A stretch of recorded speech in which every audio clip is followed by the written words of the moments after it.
Hey, Craig, how you, man? Oh, quiet, not a lot on, the usual, just sort of, just trying to see the days through to Christmas. Let me just do one little bit of housework and admin. People who have done super chats and stuff, we're just going to talk to Craig now. Then we'll get to everything in one hit. So we'll get mentioned. It'll get mentioned after this conversation because we want to talk about HYEFU. And actually, I saw your tweet today that said something like, "Yeah, no wonder they didn't want me in there because it was bad news bears." Let's have a look at One News and their report. Let's just look at this together to bring everyone pretty much up to date as to how they announced what was happening with the half-yearly update. The future, with the opening of the books revealing the government's coffers are emptying out and the outlook is bleak with more pain ahead. Today's half-yearly update confirming the economic downturn started earlier, cut deeper and will take the country longer to emerge from. The tax take faces being $13 billion lower than predicted. So I was saying earlier, that's a strangely specific number. Quite close to 14 billion that they took out of those coffers. It's just a coincidence, I'm sure. Oh, May's budget. Yeah, go Craig. It's worse than that because this is the half-year update. So the 14 billion is already out at the BIFU. This is on top. So. Shit. So this is 27 billion. So this is more on top of all the numbers here will be the numbers on top of the numbers that were announced at the budget. So when you see $13 billion and you go, oh, well, that's just the $14.6 billion tax program that they promised. No, this is new numbers on top of this. So this is the effect of a slower economy. This is effect of a lower population base. This is the effect of less spending. It's generally speaking, all of this is really bad news bear on top of existing bad news bear that had already turned up. Thank you. We always like these conversations with you, Craig. You always bring the Christmas joy. It's fantastic. We'll keep going with the story, eh? Because we do want to know. There's our first headline you've just given us, and we are 21 seconds into the story. Due to decreasing GST, business and worker payments, and government expenses are $1.4 billion higher than forecast, largely due to increased welfare, superannuation and education costs. So any return to surplus has been pushed out by at least 2 years, and government debt is tracking higher. The Finance Minister says this all means she has a big task ahead to find money to fund essential services. So can she ask the landlords? I'd say that she's trying to find it. Will those landlords have a bunch of pile of money like in their mattress? Can they get it from them? Maybe? No? They could certainly contribute. Yeah, maybe. Be more public sector cuts, no new initiatives for many government departments, and the hunt is on to find new ways of bringing in much needed cash. Business correspondent Katie Bradford reports. I reckon it's going to be like cake stalls outside Parliament anyway to get money in to pay for their fucking tax breaks. More protests in the capital. 50 WorkSafe employees are set to lose their jobs, monitoring health and safety, while the health of the economy is also under threat. Yeah, because that's what you don't need. People keeping your workplace safe. Get rid of those guys. Sure, it'll be fine. The hill we have to climb is steeper than it was a year ago. Now, okay, we're going to cut through this. Is it true to say it's steeper based on their decisions? Have they piled on some more dirt to make that climb steeper than it even would be? Is that a pretty obvious statement, Craig? It is, and it's obvious for two reasons. One, if you give away a large amount of money in a tax cut, in various forms of tax cuts, that's money that you do not have. And as a consequence, the books will look worse in exactly the same way as if you gave away a large amount of your salary and then told the bank, I've got a steeper hill to climb in order to pay the mortgage. Two, the effect of not investing, the effect of not spending, withdraws demand from the economy. If you fire somewhere in the order of 10,000 public servants, unsurprisingly, there will be less expenditure in the economy. As a consequence, people will keep their hands in their pockets. They'll be a little bit worried about their jobs. That will lead to less consumption. Lower consumption is exactly the lower GST and PAYE source deductions that the presenter at the start of the show talked about. All right, let's keep going.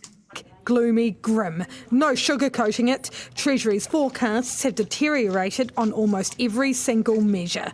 Rising job losses and business failures have hit the tax take. Did that $13 billion number surprise you? Look, the extent of the revisions went beyond what I would have been happy with. Translate, please, Craig. What does that mean? What? So the $13 billion in sort of lost tax over the period of time is quite a significant level of reduction in revenue.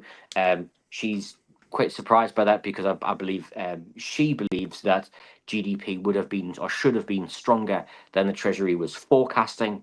And as a consequence, she believes there's actually more money in the kitty than the Treasury is forecasting in those documents. Time will only tell. But why? Sorry, I know you can't read her mind. Why did she believe those things? I mean, she's an English graduate. She must understand the numbers.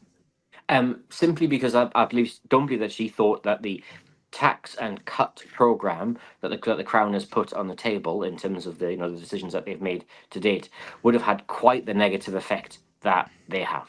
And as a consequence, they would have believed that if we give people tax cuts, they'll go out and spend that money. They will go out and deliver more growth.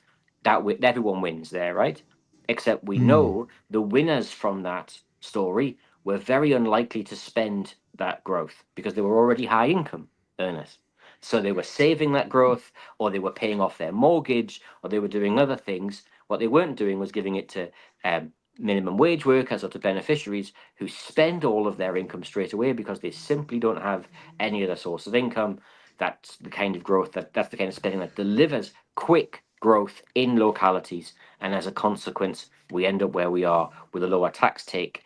And as we said at the start of when I came in, we go around the merry-go-round of fewer jobs, less tax, less growth, fewer jobs, less tax, less growth. So, but that says to me that they're either incompetent because they didn't know what their decisions were going to lead to, or they're incompetent because they did and they're just lying about it now. Neither of those outcomes are particularly good for the voters, for the citizens of New Zealand. I never want to accuse anyone of lying because I genuinely don't know someone's intentions. But what I do know is that we've tried this experiment many times, but it is a pervasive belief that if we simply, to use the jargon, consolidate the Crown's accounts, so we cut spending, then somehow magic growth will turn up. We've tried this many times before. It hasn't happened. The solution seems to be if we just try it harder, then it will eventually happen. There's no success yet, but God loves a trier. All right, we'll keep going. You go. Sorry, Joe. Something that gets mentioned, socialism has never worked. It's good in theory. Can we say that about austerity at this point? Because so many governments have tried it, and every single one of them has got the same results. It does not work. It's not so much that it doesn't work. It works for some people. So a very narrow bunch of people win. But two, I actually, I'm a trained economist for a living, right? Which is lovely for me. But I actually really care about what it does for people's lives, for their quality of life, for the length of their life. And we have really good studies like the Glasgow study in the UK, which looked at the impacts of the austerity program in the UK and found well over 300,000 deaths attributable to the austerity program in the UK over 10 years. So it's not so much that it doesn't work on the accounts. The accounting numbers in the long run are neither here nor there. They're just movements on a piece of paper.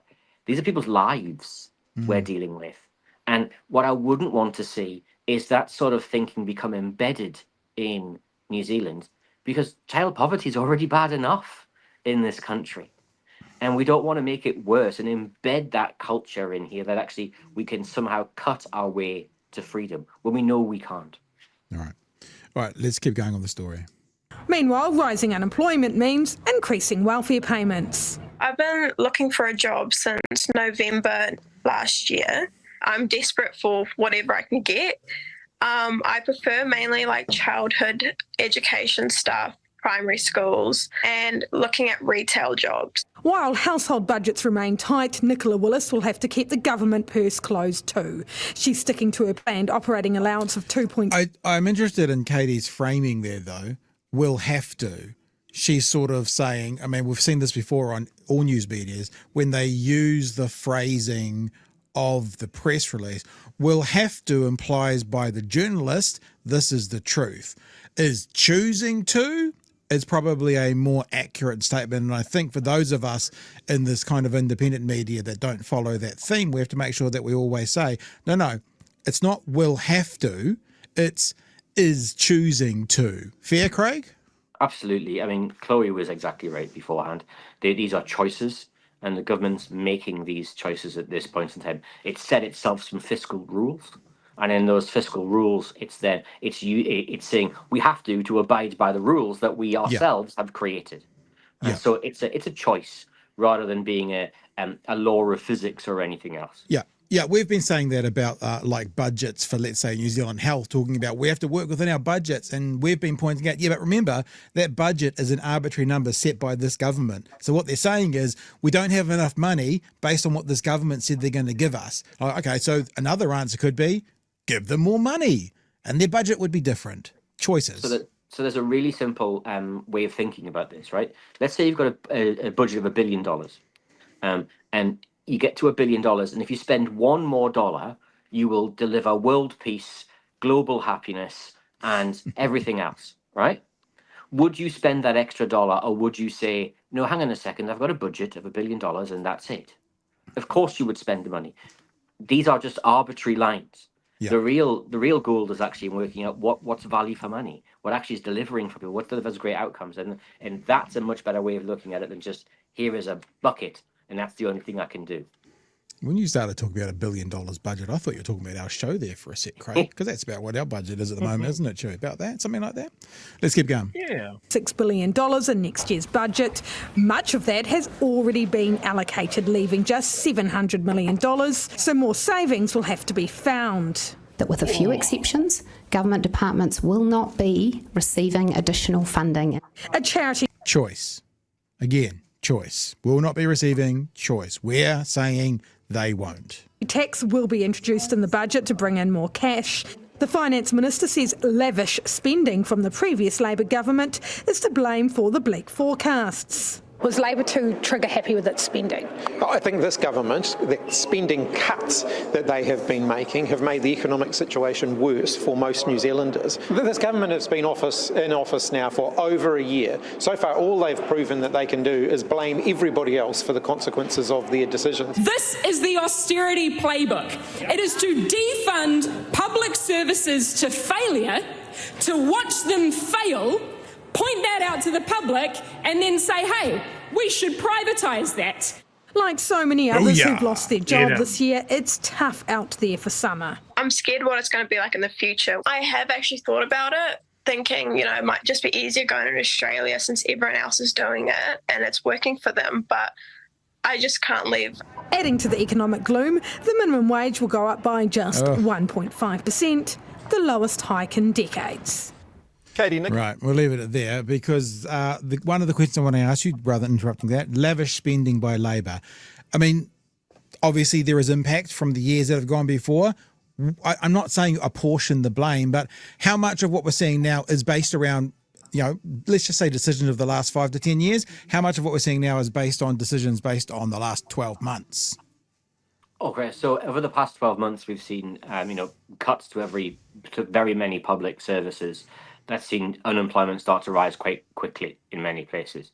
The Treasury, in its documents, highlights that one of the reasons why spending is rising quite so quickly at the moment is essentially more people on job seekers support. Yeah. So that's in essence to blame for some of the short run increases in spending over the next couple of years. Essentially, some of the decisions that we've made over the past few months, they're driving those particular changes. The real goal here is actually problems we've done over the past 30 years. We've had governments try to catch up with investments because other governments haven't invested. We've had infrastructure spending speeded up in particular places because other governments have not invested during particular times. I don't think the previous government should apologise at all for using its fiscal firepower to save 20,000 lives during COVID. Agreed.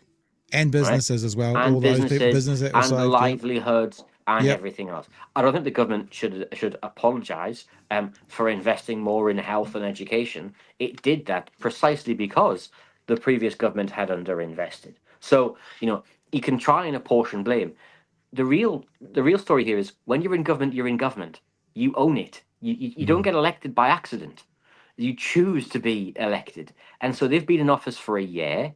The experiment is, the early results of their experiment are in. It's not working. Change what you're doing.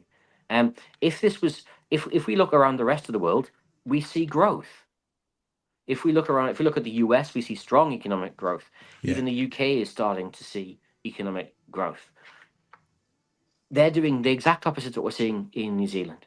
Now, I'm not suggesting it's quite as linear as that, it's quite as straightforward as that, but we're heading in a direction opposite to both economic thought, opposite to our history of economic experience over the past 40 years, and in a different direction to that found overseas, where results are better.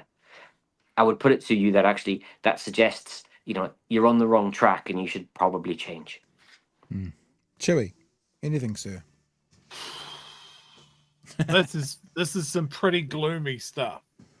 Well, so Chloe's exactly right here, right? Again, the good news is all these things are choices, right? We can choose to do something different, right? We can choose to deliver investment. We can choose to deliver more jobs. We can choose to get behind young people like Summer on the TV there and say, you want to work in early childhood education, where we have huge shortages of trained staff and a huge shortage of centres to deliver ACE, and the second most expensive ECE in the developed world. So how do I help you get into that sector? How do I help you get a qualification? And how do I help you have a great career? Instead, we've taken away first year free. Instead, we've taken away the apprenticeship boost program. Instead, we put up tuition fees by 6%. We've increased welfare by CPI rather than wages, which leaves those on welfare even further behind. But these are choices. We can choose to do something different and get different outcomes if we really want to. So you can be depressed, but actually, there's lots of things we could be doing different.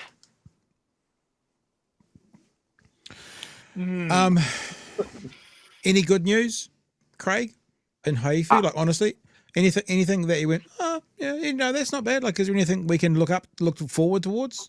Oh well, wait. No, I was born and brought up in the country of Margaret Thatcher, so the phrase "it could be worse" springs to mind. They could be privatizing the health service, but just wait for that one. Wait for that but one. in terms of it could be worse. They chose not to reduce the operating allowances even further, and they could have chosen to do that. They chose not to seemingly to disinvest even more capital, so infrastructure investment. But simple things, right? The Crown is going to reduce the investments identified for the New Zealand Super Fund in these books, right? So the next time the government tells us that superannuation in the long run isn't affordable and we need to do something about that, we should remind them, well, hang on, you're reducing the payments to the Super Fund right now, right? There's plenty of things in here, right? And in the long run, right? The good thing here is that the more they head down this route, we are 700 and odd days away from an election. This is the more and more this will be very unpopular. Chloe earlier in her speech talked about she didn't know what the strategy was, or it may have been you, Pat, saying you didn't know what the political strategy of this government is.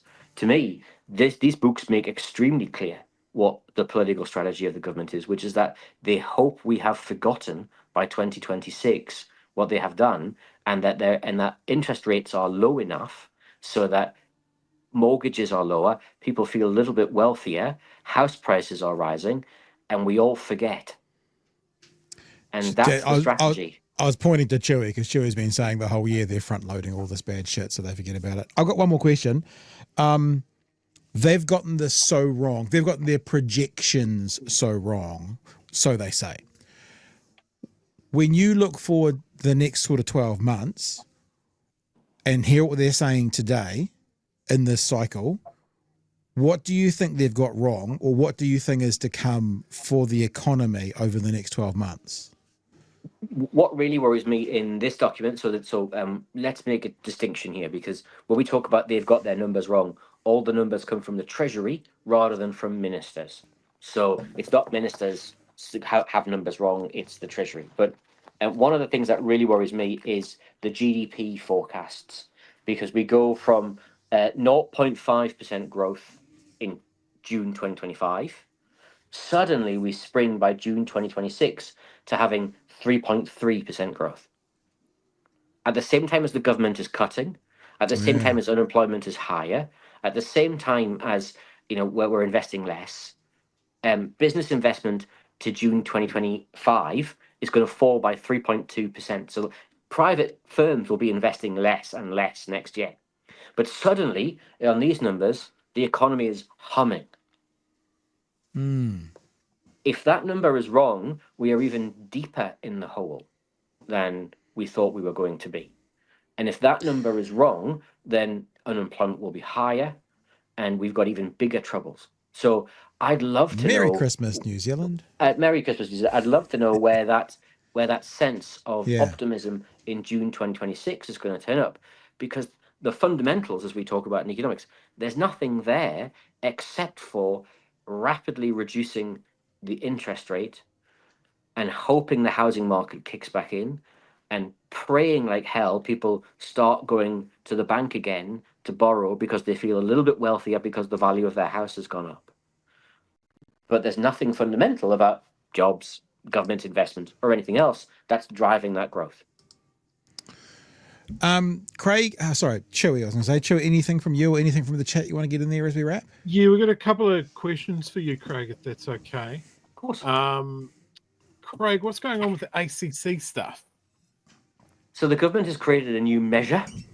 Stay with me. So Obigal, which is the operating balance excluding exceptional gains and losses.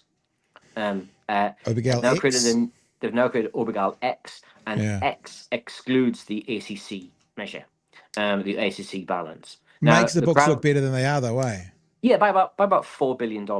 That's $4 billion. Now the Crown says it's doing that because ACC's books balance over the long run, and they've got very little to do actually with what government spending is doing, because they come from levies. The reality is that ACC's funding comes from two sources, which is levies and the government, because we have an account called the non-earners account for everyone who's not currently contributing an ACC fund, but who gets to claim against ACC. When that is in deficit, as it is now, the Crown has to pay. So we've just simply removed it. It's not best practice internationally, and all it does is it just simply obfuscates a number which isn't really helpful. I love it when we come across all these things that could be sayings for the national government. It's not best practice internationally. National 2026. What else, Chewie? Anything? A little bit more fun question for you there, Craig. Who's worse, Liz Truss or Nicola? Well, I mean, Liz is gone. So she can't do any more damage. Too. Yeah, she's automatically better. By omission, better by omission. And she's acting as a tremendous recruiting sergeant for anybody with any brains to join any party other than the Conservative Party in the UK.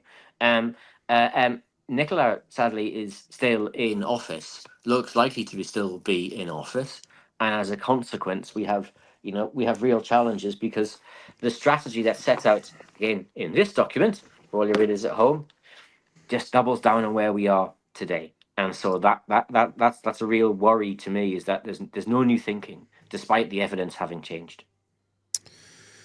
Very good. Have those t-shirts turned up yet? They haven't. I'm hopeful. It may well be the Christmas post Hello. I'm not going to blame my brothers and sisters at the Postal Workers Union about it, or but it may well be just the volume of traffic right now.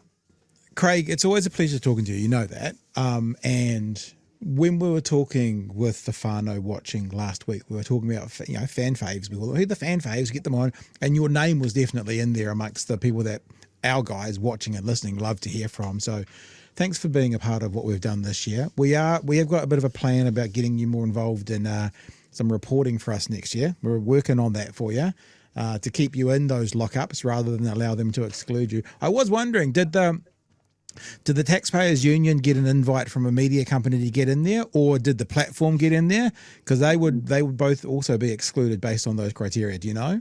No, they didn't. The only person who got in, who was noted, but unusually, was Matthew Hooton. Oh. So Hooton was in the lockup, I believe, as a representative of Metro Mag. Oh, there you go. Representative of BHN. Yeah, and so as a consequence, so in preparation, gents, I've started with the beard work, and hoping, by the time of the budget, it'll be sufficiently large that it'll be fairly obvious who I'm working for.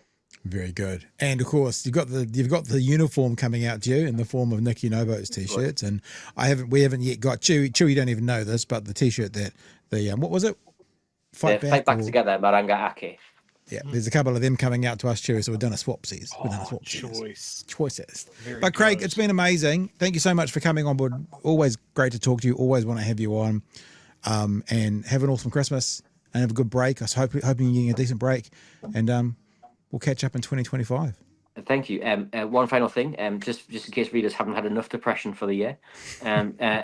Thursday, we will get new GDP numbers. And they will confirm very likely that we're now in a triple dip recession. So look forward to that as your sort of sign off to the year. Is that and when you're around the barbecue at Christmas with that family member who just won't listen or just won't take no for an answer or blames the previous government for what's going on, there's plenty of evidence we can point them to about what's really going on right now. All right, Craig, have yourself a merry little Christmas, and we'll see you in the new year. And again, thanks for being a part of what we've been doing. Thanks, gents.